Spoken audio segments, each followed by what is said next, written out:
اللہ ان مومنوں سے راضی ہو گیا جو درخت کے نیچے اپنے رسول کے ہاتھ میں ہاتھ دے کر بیعت کر رہے تھے. اور قرآن میں اللہ فرماتا ہے ان الذین یبایعونک انما یبایعون اللہ، جن لوگوں نے اے رسول آپ کے ہاتھ میں بیعت کیا ہے حقیقت میں انہوں نے اللہ سے بیعت کیا ہے. نبی کریم صلی اللہ تعالیٰ علیہ وسلم کی انگلیوں سے پانی جاری ہونے کا جو معجزہ ہے وہ حدیبیہ کے موقع پر پیش آیا تھا. صحابہ کہتے ہیں ہم سبوں نے پیٹ بھر کر پانی پیا، جانوروں کو پانی پلایا اور اپنے اپنے مشکیزے پانی سے بھر لیے، لیکن وہ پانی جوں کا توں جاری ہی رہا. پھر اس کے بعد حضور صلی اللہ علیہ وسلم نے اپنا دست مبارک اٹھا لیا. صحابہ کہتے ہیں ہم تو اس دن 1400 تھے، اگر 5000 بھی ہوتے تو کسی کو پانی کم نہ ہوتا. اتنا پانی نبی پاک صلی اللہ تعالیٰ علیہ وسلم کی انگلیوں سے، انگشت رسول سے جاری ہوا. اس کے بعد حضور صلی اللہ علیہ وسلم نے اس پیالے کا پانی اور اپنا ایک تیر دیا کہ اس کو لے جاؤ اس کنویں میں ڈال دو. اس کنویں میں وہ پانی ڈال دیا گیا اور تیر حضور کا اس کنویں میں چھوڑ دیا گیا. وہ کنواں لبالب پانی سے بھر گیا. اس وقت جو بھرا تھا میں اپنی آنکھوں سے آج بھی دیکھا ہوں، اس کنویں میں آج بھی پانی موجود ہے.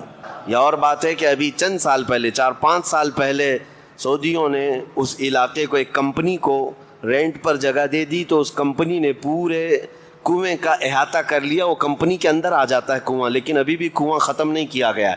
وہی پرانی صورت میں کنواں آج بھی موجود ہے. ہم گئے ہیں لیکن اس میں دیکھا کہ آج بھی کنواں پانی سے بھرا ہوا ہے اور میٹھا، لہٰذا نہایت ہی شیریں اور میٹھا پانی اس میں موجود ہے.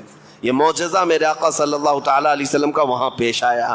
اب یہ حدیبیہ کے موقع پر صحابہ اکرام رضوان اللہ تعالیٰ علیہ مجمعین کہتے ہیں نبی کریم صلی اللہ تعالیٰ علیہ وسلم نے اب یہ دیکھا کہ جنگ کی غرض سے ہم آئے نہیں ہیں، لہٰذا بہتر یہ ہے کہ صلح کر لی جائے. یہ کفار مکہ جنگ کرنا چاہ رہے ہیں، لڑنا چاہ رہے ہیں، مناسب نہیں ہے. اور جبکہ ذوالقعدہ یا حرمت والا مہینہ چل رہا تھا، جنگ جس میں حرام بھی ہے. حضور صلی اللہ علیہ وسلم نے حضرت عمر کو منتخب کیا کہ صلح کے لیے مکہ جا کر بات کریں. حضرت عمر کو بلایا، کہا کہ جاؤ ان لوگوں سے کہہ دو کہ ہم جنگ کرنے کے لیے نہیں آئے، ہم صلح کرنا چاہتے ہیں. حضرت عمر فاروق رضی اللہ تعالیٰ عنہ نے معذرت کر لی. کہا یا رسول اللہ صلی اللہ علیہ وسلم، میں جاؤں گا، میرے سخت ترین دشمن ہیں یہ مکہ والے ہیں، اور مجھ سے اگر سخت جملے نکلیں گے تو یہ میری جان پر حملہ کریں گے اور یہ مجھ سے برداشت نہیں ہو سکے گا، میں وہاں پر لڑ پڑوں گا. تو حضور صلی اللہ تعالیٰ علیہ وسلم نے ان کی معذرت کے بعد حضرت عثمان غنی کو بلایا. حضرت عثمان غنی اس وقت بھی مکہ والوں کے نظر میں معزز تھے، ان کا خاندان بھی شریف اور وہ لوگوں میں عزت والے تھے مکہ میں. تو حضرت عثمان کو بھیجا گیا مکہ، جاؤ صلح کے لیے بات کرو. حضرت عثمان غنی احرام کی حالت میں مکہ مکرمہ آئے. وہاں پر لوگوں میں جو بات چیت چل رہی تھی، جو بڑے بڑے سردار تھے، ان کے پاس جا کر حضرت عثمان غنی نے کہا کہ محمد رسول اللہ صلی اللہ علیہ وسلم کی طرف سے میں قاصد ہوں اور صلح کا پیغام لے کر کے آیا ہوں. تو اس میں ابو سفیان اور بھی دیگر بڑے بڑے وہاں پر جو سردار تھے موجود تھے، سبوں نے سنا.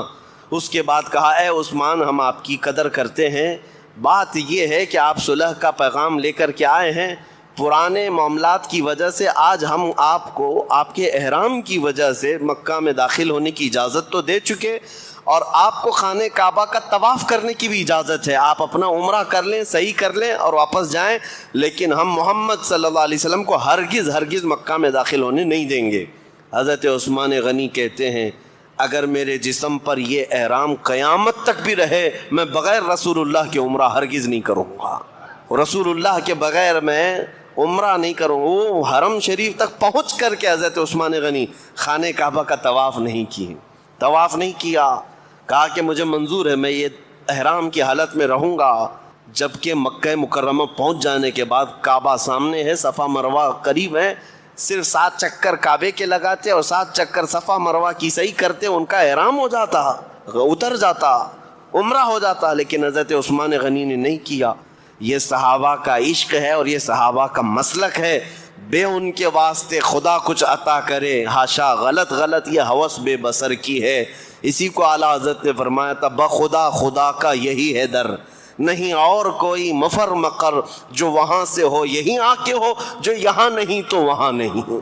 نبی کریم صلی اللہ تعالیٰ علیہ وسلم کو چھوڑ کر کے کون سا دین ہے؟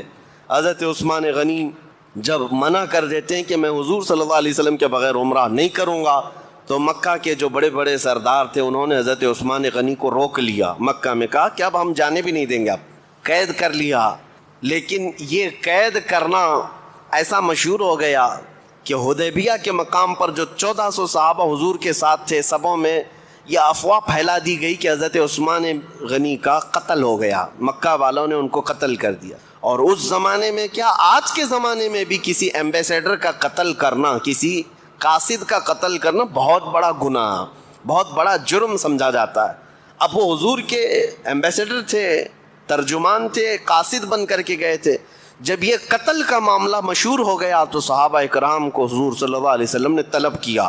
اب ایک درخت کے نیچے حضور صلی اللہ علیہ وسلم بیٹھتے ہیں اور صحابہ سے اپنے ہاتھ میں ہاتھ دے کر کے بیعت لیتے ہیں۔ یہ بیعت رضوان کہلاتی ہے، جس کا ذکر سورہ فتح 26ویں پارے قرآن میں موجود ہے۔ نبی پاک صلی اللہ علیہ وسلم نے صحابہ سے یہ عہد لیا کہ تم یہ وعدہ کرتے ہو کہ آخری سانس تک تم ہماری وفاداری پر قائم رہو گے، اللہ اس کے رسول کی رضا پر ڈٹے رہو گے۔ ہر صحابی نے نبی پاک صلی اللہ علیہ وسلم کے ہاتھ میں ہاتھ دے کر کے بیعت کیا، اور اس بیعت کے بعد اللہ نے قرآن میں آیت نازل فرمائی، لقد رضی اللہ عن المؤمنین اذ یبایعونک تحت الشجرہ، اللہ ان مومنوں سے راضی ہو گیا جو درخت کے نیچے اپنے رسول کے ہاتھ میں ہاتھ دے کر بیعت کر رہے تھے۔ اور قرآن میں اللہ فرماتا ہے ان الذین یبایعونک انما یبایعون اللہ، جن لوگوں نے اے رسول آپ کے ہاتھ میں بیعت کیا ہے، حقیقت میں انہوں نے اللہ سے بیعت کیا ہے۔ یہ بیعت کیا ہے؟ بیعت کیا ہے؟ بیع کا مطلب عربی میں بیچ دینا، بیع کا مطلب بیچنا۔ تو جب ایک بندہ اپنے شیخ کے ہاتھ میں ہاتھ دے کر یہ کہتا ہے کہ میں اللہ اور اس کے رسول کے لیے اپنے آپ کو تمہارے حوالے کر دیا، وہ بیچ دیتا، اس کو کہتے ہیں بیعت۔ کس کام کے لیے بیچتا ہے؟ کس کام کے لیے بیچتا ہے؟ اس کا ذکر قرآن پاک میں بھی اللہ نے فرمایا ان اللہ اشترى من المؤمنین انفسهم واموالهم بان لهم الجنہ، بے شک اللہ نے مومنوں سے ان کی جان اور ان کی مال کو خرید لیا، اللہ نے خریدا۔ مومنوں سے اللہ نے ان کی جان اور ان کے مال کو خرید لیا، اس بدلے میں کہ ان کے جان اور مال کے عوض اللہ ان کو جنت عطا فرمائے گا۔ یہ سودا ہے، یہ بیعت اسی کو کہتے ہیں۔ اسی بیعت کا حصہ آج تک موجود ہے، اس سنت پر آج بھی ہم عمل کرتے ہیں۔ جو ہمارے شیخ ہوتے ہیں یا جو پیر و مرشد ہوتے ہیں کسی سلسلہ حقہ کے، ان کا سلسلہ ثابت ہوتا ہے رسول اللہ صلی اللہ علیہ وسلم تک، تو ہم ان کے ہاتھ میں ہاتھ رکھ کر کے یہی کہتے ہیں کہ ہم عہد کرتے ہیں اللہ اس کے رسول کے فرمان بردار رہیں گے اور ہمیشہ ہم وفادار رہیں گے۔ اس عہد کا نام ہی بیعت ہے۔ صحابہ نے بیعت کیا، 1400 صحابہ نے بیعت کیا کہ ہم آخری سانس تک نبی پاک صلی اللہ علیہ وسلم کے وفادار رہیں گے۔ اب بات یہاں آتی ہے کہ حضور صلی اللہ علیہ وسلم نے سب سے بیعت لینے کے بعد پھر یہ کہتے ہیں، دیکھیں مشہور کیا ہوا تھا، ایک بہت اہم نقطہ میں بتاتا ہوں، ایک اہم نقطہ۔ حضرت عثمان وہاں نہیں تھے، حضور صلی اللہ علیہ وسلم نے اپنا بایاں ہاتھ اٹھایا صحابہ اکرام کے سامنے اور اپنا ہاتھ بایاں ہاتھ سیدھے ہاتھ پر رکھا اور فرمایا یہ عثمان کا ہاتھ ہے، میں عثمان کی طرف سے خود اپنے ہاتھ پر بیعت کر رہا ہوں۔ حضور صلی اللہ علیہ وسلم نے فرمایا یہ عثمان کا ہاتھ ہے، اپنا بایاں ہاتھ، کہ وہ یہاں موجود نہیں ہے، ان کی طرف سے میں اپنے سیدھے دائیں ہاتھ پر رکھ کر کے بیعت کر رہا ہوں۔ حضور صلی اللہ علیہ وسلم نے غائبانہ طور پر حضرت عثمان کی طرف سے بیعت کا حکم فرما دیا۔ اب مسئلہ یہ ہے بیعت کس بات پر لی جا رہی تھی، بیعت کب لی جا رہی تھی؟ یہ جب افواہ مشہور ہو گئی کہ حضرت عثمان غنی کا قتل ہو گیا، ان کا قتل ہو گیا ہے اور یہاں بیعت حضور لے رہے ہیں۔ اب سب کی بیعت لینے کے بعد پھر حضور کا یہ کہنا کہ یہ عثمان کا ہاتھ ہے اور میں بیعت کر رہا ہوں، معاملات کیسے ہیں آپس میں سمجھ سکتے ہیں آپ؟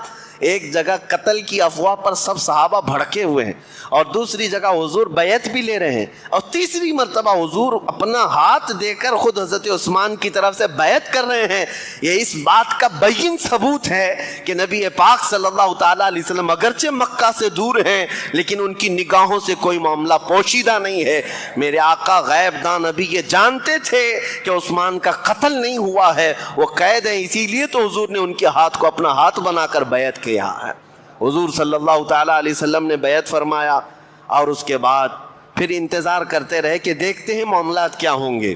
تو وہاں سے مکہ سے ایک شخص آیا، اور وہ حالات کو دیکھ کر کے مکہ والوں کو واپس جا کر کہا، مجھے اچھا نہیں لگتا کہ اتنے لوگ احرام کی حالت میں آئے ہیں، جانور ان کے پاس ہیں ذبح کرنے کے، اور ان کو ہم اللہ کے گھر سے روک رہے ہیں، ایسا کیسے ہو سکتا ہے؟ تو مکہ کے جو بڑے بڑے سردار تھے وہ میٹنگ میں بیٹھے، اس میں ایک عمر دراز شخص تھا، عروہ بن مسعود ثقفی۔ وہ اٹھ کر کھڑا ہوا، کہا، اے قریش، کیا میں تمہارا باپ نہیں ہوں؟ سبوں نے کہا ہاں۔ کیا تم سب میری عزت نہیں کرتے ہو؟ کہا ہاں۔ میں نے کبھی تمہارے ساتھ دھوکہ کیا یا تم میرے بارے میں کوئی بدگمانی رکھتے ہو؟ سبوں نے کہا کبھی نہیں، ہرگز نہیں، آپ ہم میں معزز ہیں۔ کہا تو پھر مجھے اجازت دو، محمد صلی اللہ علیہ وسلم کی طرف سے یہ جو صلح کا پیغام آیا ہے یہ اچھا ہے۔ حضور صلی اللہ تعالیٰ علیہ وسلم نے پیغام میں کیا لکھ کر کے بھیجا تھا پتہ ہے؟ حضرت عثمان سے کہا تھا کہ جا کر یہ پیغام دینا کہ ہم جنگ کے لیے نہیں آئے، ہم عمرہ کرنے کے لیے آئے، ہمیں عمرہ کرنے دیا جائے، اور دوسری بات ہم اب آپ کے ساتھ صلح کرنے کا پیغام بھیج رہے ہیں، اور تمہارے بھی حالات ایسے ہیں کہ کئی جنگوں میں تمہارا بہت نقصان ہو چکا ہے، بدر میں، احد میں، خندق میں، بہت سارا تمہارا جانی نقصان بھی ہوا، مالی نقصان بھی ہوا ہے، جنگ سے کوئی فائدہ نہیں ہونا ہے، تمہاری بھی بھلائی اسی میں ہے کہ صلح کر لو۔ اور حضور صلی اللہ علیہ وسلم نے آخر میں یہ جملہ فرمایا تھا، اور اگر وہ اس بات پر راضی نہ ہوئے تو ان سے کہنا کہ اگر تم جنگ ہی کرنا چاہتے ہو تو محمد صلی اللہ علیہ وسلم اس وقت تک تم سے جنگ کریں گے جب تک کہ گردن ان کے جسم سے الگ نہ ہو جائے، سب سے جنگ کریں گے۔ تو یہ پیغام جب پہنچا تو وہاں کے لوگوں نے دیکھا، پھر عروہ بن مسعود ثقفی جو ان کے اندر عمر دراز شخص تھا وہ کھڑا ہوا، کہا میں جاتا ہوں معاملات کو بات کرتا ہوں۔ وہ آیا حدیبیہ کے موقع پر، جہاں حدیبیہ حضور صلی اللہ تعالیٰ علیہ وسلم کا صحابہ کا پورا لشکر پڑاؤ ڈالا ہوا ہے، وہ سیدھے آ کر نبی کریم صلی اللہ تعالیٰ علیہ وسلم کے ساتھ بات کرنے لگا، اے محمد صلی اللہ علیہ وسلم، میں آپ کو بڑا عزت والا جانتا ہوں، آپ کی قدر بھی کرتا ہوں، آپ نے صلح کا پیغام بھیجا بہت اچھا ہے، لیکن کیا آپ دیکھ رہے ہیں آپ نے کہا ہے کہ قریش کے ساتھ آپ جنگ کریں گے اور ان کو ختم کر دیں گے، کیا آج تک تاریخ میں ایسا ہوا ہے کہ کوئی شخص اپنے ہی خاندان کو تباہ کرتا ہو؟ اور اگر قریش مکہ والے تم پر غالب آ گئے اے محمد تو یہ جتنے آپ کے ساتھ دکھ رہے ہیں نا یہ سب چھوڑ کر بھاگ جائیں گے۔ شاعر نے بہت اچھے انداز میں کہا ہے، طوفان نوح لانے سے اے چشم کیا فائدہ، دو بوند ہی بہت ہیں گر تجھے اثر کرے، دو بوند ہی بہت ہیں گر تجھے اثر کرے۔ اور حب رسول میں مصطفیٰ کریم صلی اللہ علیہ وسلم کے قدموں کو اپنی نظروں میں رکھ کر کے سرشار ہو کر جب کوئی بولتا ہے تو میرے عزیزوں اس کے ہر لفظ میں اثر بھی ہوتا ہے، اور وہ جملے صرف تقریر کے محفل کے درمیان نہیں رہتے، رب تبارک و تعالیٰ پوری کائنات میں اس کو پھیلاتا ہے۔ آج سے 2 سال پہلے ہم نے ایک چھوٹی سی مسجد تھی جس میں 50 لوگ بیٹھے ہوں گے، اور انہی 50 لوگوں کے بیچ میں جذبہ حب رسول میں سرشار ہو کر ایک کتے کو اعلان کیا تھا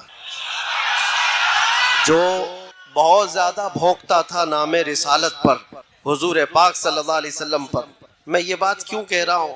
اس لیے کہہ رہا ہوں کہ چھوٹی مسجد میں، چھوٹی محفل میں، لیکن جذبہ تھا کہ حضور پاک کی طرف بھونکنے والے کی زبان باہر زیادہ دیر تک نہیں رہنا چاہیے، اس کا جواب ہونا چاہیے۔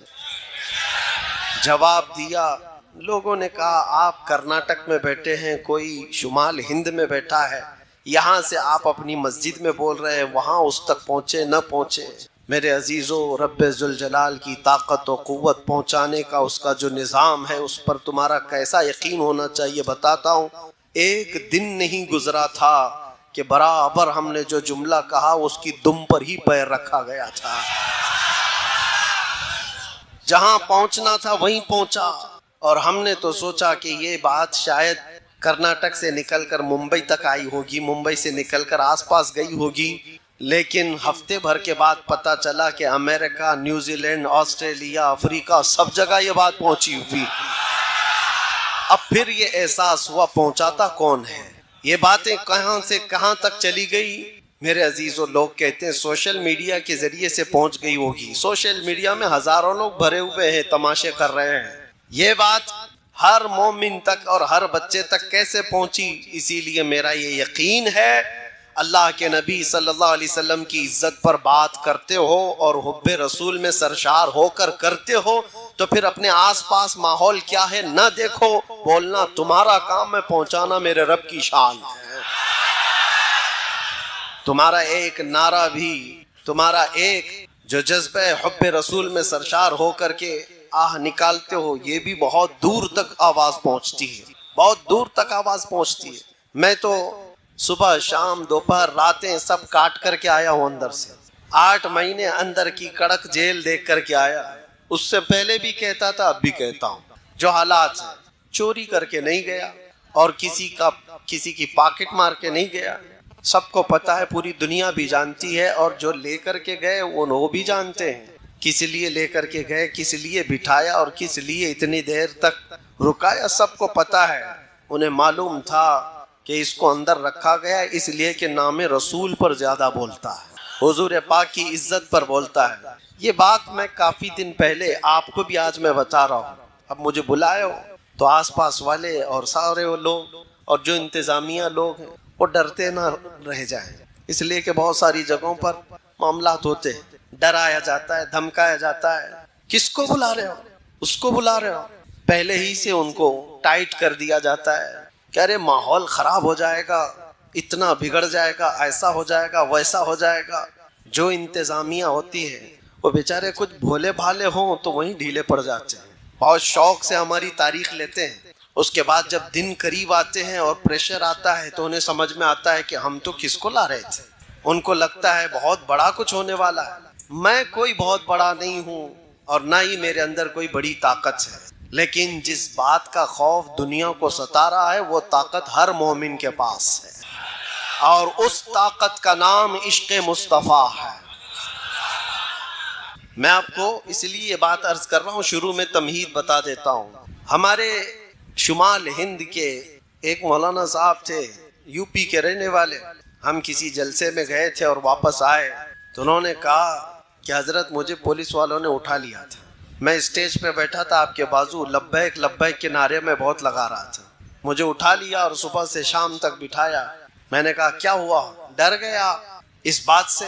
اور کوئی جرم تو نہیں کیا اور کوئی کرائم تو نہیں کیا؟ کہا نہیں، کبھی کوئی جرم نہیں کیا، کبھی کوئی کرائم نہیں، میرے اوپر تو ٹریفک رول توڑنے کا بھی کوئی قانون لگا نہیں ہے اب تک، بس اسی بات پر مجھے اٹھا کر لے گئے اور بٹھائے۔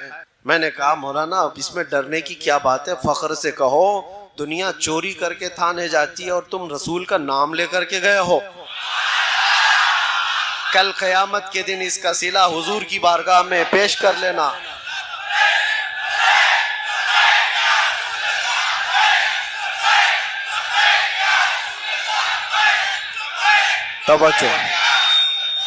توجہ، یہ جس طرح کے ماحول میں ہم جی رہے ہیں میرے عزیزو، ایک بات یاد رکھو، قرآن پاک میں اللہ نے فرمایا ان الذین قالوا ربنا اللہ ثم استقاموا، بے شک وہ لوگ جنہوں نے یہ کہا ہمارا رب اللہ ہے، پھر ثم استقاموا، اس پر جمے رہ گئے، ڈٹے رہ گئے، رب تعالیٰ فرماتا ہے تتنزل علیہم الملائکہ، ان پر اللہ کے فرشتے اتارے جاتے ہیں، ان پر اللہ کے فرشتے اتارے جاتے ہیں۔ اللہ تخافوا ولا تحزنوا، وہ فرشتے تمہیں یہ کہتے رہتے ہیں اب ڈرنا مت، غم مت کرنا۔ تم نے یہ کہا ہے نا ہمارا رب، کہتے ہو کہ نہیں کہتے ہو؟ ڈر کر کہتے ہو، دب کر کہتے ہو، چھپ کر کہتے ہو؟ اللہ تمہارا رب ہے، اس میں نہ ڈرنے کی ضرورت، نہ دبنے کی ضرورت، نہ چھپنے کی ضرورت۔ جب کہنا ہے اللہ اکبر بلند آواز سے، کھلے عام سر عام کہا جائے گا۔ کیوں؟ اللہ پر ایمان لانے کے بعد جو بندہ جم گیا، ڈٹ گیا، میرے رب کا وعدہ ہے کہ اس کی حفاظت کے لیے اللہ فرشتے اتارتا ہے۔ اس کی حفاظت کے لیے فرشتے اتارتا ہے. یقین ہونا چاہیے تمہارا. میرے عزیزو کچھ نہیں ہوگا. اللہ تخافوا ولا تحزنوا، وہ فرشتے بھی یہ کہتے ہیں اب ڈرو مت، غم مت کرو. وَابْشِرُوا بِالْجَنَّةِ الَّتِي كُنْتُمْ تُوعَدُونَ. اتنی ہی بات پر فرشتے یہ بشارت بھی دے جاتے ہیں اللہ نے جس جنت کا تمہیں وعدہ کیا ہے سنو بہت قریب ہے. تمہیں اس جنت کی بشارت دیتے ہیں. اور پھر فرشتے ساتھ میں یہ بھی کہہ کر جاتے ہیں نحن اولیاؤکم فی الحیات الدنیا وفی الآخرہ. ڈرنا مت ہے مومنو. اللہ فرما رہا ہے ہم دنیا میں بھی تمہارے مددگار ہیں اور آخرت میں بھی مددگار ہیں. اللہ فرما رہے ہم مددگار ہیں. وَلَكُمْ فِيهَا مَا تَشْتَهِي أَنفُسُكُمْ وَلَكُمْ فِيهَا مَا تَدَّعُونَ. جو تم خواہش کرو کہ اللہ وہ سب تمہیں عطا کرے گا، اور جس چیز کو تم مانگتے تھے مولا وہ بھی عطا فرمائے گا. جس چیز کا تمہیں وعدہ کیا گیا وہ سب عطا کر دیا جائے گا. نُزُلًا مِّن غَفُورٍ رَحِيمٍ. رب تعالیٰ فرماتے یہ قرآن کی آیت میں پڑھ رہا ہوں آپ کے پاس 25ویں پارے کی. اللہ فرماتا ہے پھر یہ مہمانی ہے تمہاری، مہمان نوازی کی جائے گی غفور الرحیم کی طرف سے. کس بات پر یہ ساری چیزیں کس بات پر مل رہی ہیں؟ صرف اس بات پر جس نے کہا میرا رب اللہ ہے، جس نے کہا میرا رب اور اس پر جم گیا، اس پر ڈٹ گیا. آج چاہے اس کی گردن پر کوئی کھڑا ہو جائے، چاہے اس کے سینے پر کوئی بھالا رکھ دے اور پھر زبردستی پکڑ کر کے کہے اس کا نام لے، اس کا نام لے، اس کا نام لے، اس کا نام لے. مومن اگر ڈٹ گیا، جم گیا اور کہا میری ہر سانس پر اللہ اکبر ہی ہوگا، تو اس کے لیے قرآن میں اللہ فرماتا ہے اس کی مدد کے لیے مولا فرشتے اتارتا ہے. اب یہاں پر ایک سوال ہوتا ہے، ایک سوال کہ مولانا اتنی چیزیں اگر ہے اللہ کہہ دینے پر فرشتوں کی مدد ہوتی ہے تو پھر یہ فلسطین والے تو اللہ اکبر روز کہتے ہیں اور ان کی مدد کیوں نہیں ہوتی؟ فرشتے کب آئیں گے، کب ان کی مدد کریں گے؟ تمہیں اس طرح کے شک و شبہ میں ڈال کر کے ڈگمگایا جاتا ہے، تمہارے پاؤں میں زلزلہ لانے کی کوشش کی جاتی ہے. کچھ نہیں، مولانا لوگوں کی باتیں. میرے عزیزو میں جو بات کہہ رہا ہوں یہ مولانا لوگوں کی بات نہیں، اللہ کا کلام پڑھ رہا ہوں. زمین ٹل سکتی ہے، زمانہ ٹل سکتا ہے، مگر میرے رب کا فرمان غلط نہیں ہو سکتا. ایک شبہ بھی نہیں. قرآن شروع ہی ہوتا ہے کہاں سے پتہ ہے؟ الف لام میم ذالک الکتاب لا ریب فیہ. سورہ فاتحہ کے بعد سورہ بقرہ جو ہے اس کی شروع کی آیت ہے. اللہ فرماتا ہے یہ وہ عظمت والی کتاب ہے لا ریب فیہ، اس میں شک کی گنجائش بھی نہیں. شک بھی نہیں کر سکتے ہوگا کہ نہیں ہوگا، ہوگا کہ نہیں ہوگا، نہ ہوگا تو ہوگا. اور اللہ فرما رہا ہے تمہاری مدد کے لیے فرشتے اتارے جائیں. اب یہ جو سوال ہے اس کو میں بتاتا ہوں. ان حالات میں ان مظلوموں کی مدد کیوں نہیں ہو رہی ہے؟ ان کے لیے کیوں فرشتے نہیں اترتے؟ میرے عزیزو کیا تم دیکھ رہے ہو کہ اتر رہے ہیں کہ نہیں اتر رہے؟ ہم دیکھ رہے ہیں کہ فرشتے آ رہے ہیں کہ نہیں آ رہے ہیں؟ جو وہاں کے حالات ہیں یہ بظاہر ہمیں نظر آتے ہیں، لیکن اللہ کا وعدہ سچا ہے، سچا ہے اور سچا ہے. جس کے ساتھ اللہ تبارک و تعالی بھلائی کا ارادہ فرماتا ہے اسے شہادت کے مقام پر پہنچاتا ہے. اور جس کو شہادت ملی ہے، جس کو شہادت ملی ہے، جانتے ہو پوری کائنات سمیٹ کر کے لاؤ شہید کے ناخن کے برابر بھی نہیں ہوگی. پوری دنیا سمیٹ کر کے لاؤ شہید کے ناخن کے برابر نہیں ہو پائے گی. شہید کو اللہ تبارک و تعالی جو مقام عطا کرتا ہے حدیث پاک میں ہے اس کی روح نکلنے سے پہلے اسے جنت دکھائی جاتی ہے، اسے جنت میں اس کا ٹھکانہ بتا دیا جاتا ہے. تو کیا یہ اللہ کی مدد نہیں ہے؟ کیا یہ اللہ کی رحمت نہیں ہے؟ صحابہ، تابعین، اولیاء سبوں نے یہ دعا کیا کہ اللہ تیرے راستے میں ہمیں موت آئے تو شہادت کی موت آئے. کسی شہید کی موت پر تم فخر کرتے ہو کہ نہیں کرتے ہو؟ شہیدوں کو ہم زندہ کہتے ہیں اور قرآن بھی کہتا ہے. تو ان مومنین کے ساتھ جو آج ظلم ہو رہا ہے وہ یوں ہی نہیں مارے جا رہے بلکہ ان کی ہر موت شہید کی موت ہے. وہ شہداء ہیں، شہید ہیں، ان کو اللہ نے جو جنت کا وعدہ فرمایا وہ مل کر رہے گا. لیکن تمہارا امتحان ہے، چاہے تمہارے سامنے کوئی مر جائے، کٹ جائے، قتل ہو جائے، ظلم کے ساتھ کوئی پکڑا جائے، مارا جائے، تم اپنے ایمان کے ساتھ اگر باقی رہتے ہو تو یہ اللہ کا وعدہ تمہارے ساتھ ہے. ایمان کے ساتھ. کون سا ایمان؟ میں نے کہا ہے میرا رب، ہم نے کیا کہا ہے؟ ہمارا رب، اور پھر اس پر جمے رہ گئے، اس پر جمے رہ گئے. یہ ایمان کا ایسا حصہ میں تمہیں بتا رہا ہوں. حدیث پاک میں میرے آقا صلی اللہ علیہ وسلم فرماتے ہیں جس کے دل میں ایمان آ گیا پھر وہ کفر اور شرک سے اتنی نفرت کرتا ہے جیسے انگارے میں ہاتھ ڈالنے سے نفرت کرتا ہے۔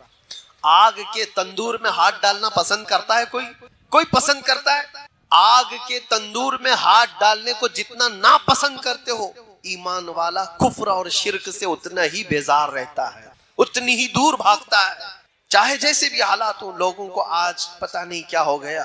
میں تو اپنا میسج دے کر کے رہوں گا۔ قرآن کیا کہتا ہے؟ یا ایھا الذین آمنوا ادخلوا فی السلم کافہ، اے ایمان والو اسلام میں پورے کے پورے داخل ہو جاؤ۔ آدھا تیتر آدھا بٹیر نہیں ہونا چاہیے، جو ہو پورے ہو جاؤ۔ ان کو بھی راضی رکھیں گے، ان کو بھی راضی رکھیں گے، تھوڑا یہاں بھی لگا لیں گے، تھوڑا وہاں بھی لگا لیں گے۔ صبح ان کے پاس چلے جائیں گے، شام میں ان کے پاس چلے جائیں گے۔ پارٹی اس کے بغیر تو چلتی نہیں ہے۔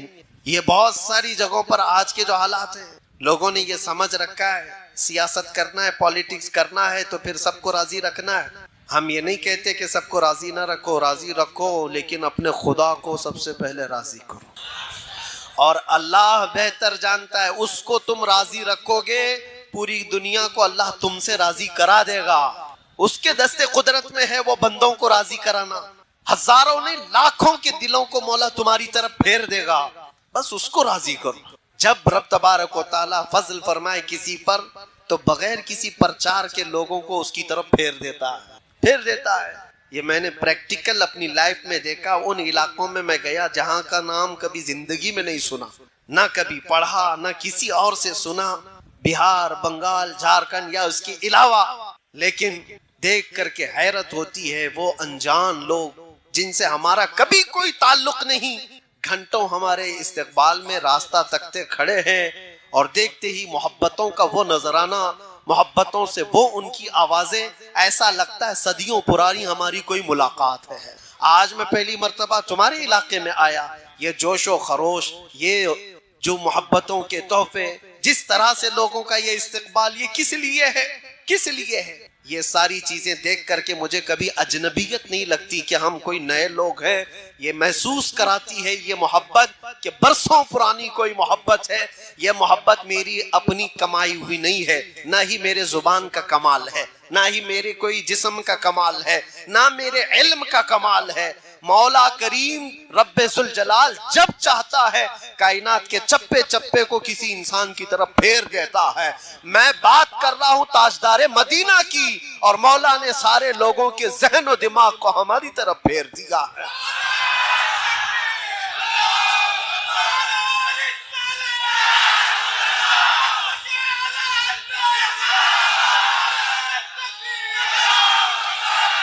راضی کرو اس رب ذوالجلال کو، وہ اگر راضی ہے تو سب کچھ ٹھیک ہے۔ اگر وہ اسی کو ناراض کیا اور پھر دنیا کو راضی کرتے کرتے تھک گئے، کیا ملا، کیا حاصل کیا ہے؟ جن لوگوں کے پیچھے ہم اپنی راتیں برباد کرتے ہیں، نوجوانوں، جن دوستوں کو راضی کرنے کے لیے تم نے مال بھی برباد کیا، وقت بھی برباد کیا، پھر بھی وہ راضی نہیں ہوئے تم سے۔ ایک دن ان کے ساتھ کچھ تمہارا برا ہوا، وہ ساری پرانی یادیں سب ختم کر دی گی، سب تعلقات مٹا دیے جائیں گے۔ دوستوں کے لیے تم نے اپنے ماں باپ کے ساتھ بیٹھنا چھوڑ دیا، دوستوں کی وجہ سے تم اپنے گھر میں وقت دینا کم کر چکے ہو۔ اس دنیا کو راضی کرنے کے لیے کیا کیا نہیں کیا، لیکن وہ راضی کبھی نہیں ہوتی۔ اور اگر تمہارے 4 دوست ہیں تو چاروں کو ایک ساتھ راضی رکھو، یہ بھی مشکل ہے۔ ہو سکتا ہے تمہارے کسی کام سے 2 راضی اور 2 ناراض۔ یہ تو 4 کا مسئلہ بتا رہا ہوں، اور جس کو 4000 کے بیچ میں جینا ہے وہ کب تک ان سب کو راضی کرتا رہے؟ ایک ایک انسان کو راضی کرتے کرتے اس کی لائف ختم ہو جائے گی، پھر بعد میں پتہ چلا عمر ڈھل گئی، ان میں سے آدھے بھی راضی نہیں ہوئے۔ ہوتا ہی یہی۔ مسجد کے صدر صاحب، مسجد کی کمیٹیاں چلانے والے، یا محراب کے امام صاحب، آپ اگر سب کو راضی کرنے پر لگ گئے تو آپ کی زندگی ختم ہو جائے گی، پورے راضی نہیں ہوں گے، کبھی راضی نہیں ہوں گے پورے۔ ایک بات یاد رکھو، تمہیں رب تبارک و تعالیٰ نے یہ خدمت عطا کی ہے تو صرف رب ذوالجلال کو راضی کرنے پر لگو، اللہ کو راضی کرو، اور اللہ اگر راضی ہوا تو پوری کائنات کو اللہ خود اپنی جانب سے تمہاری طرف سے راضی کرا دے۔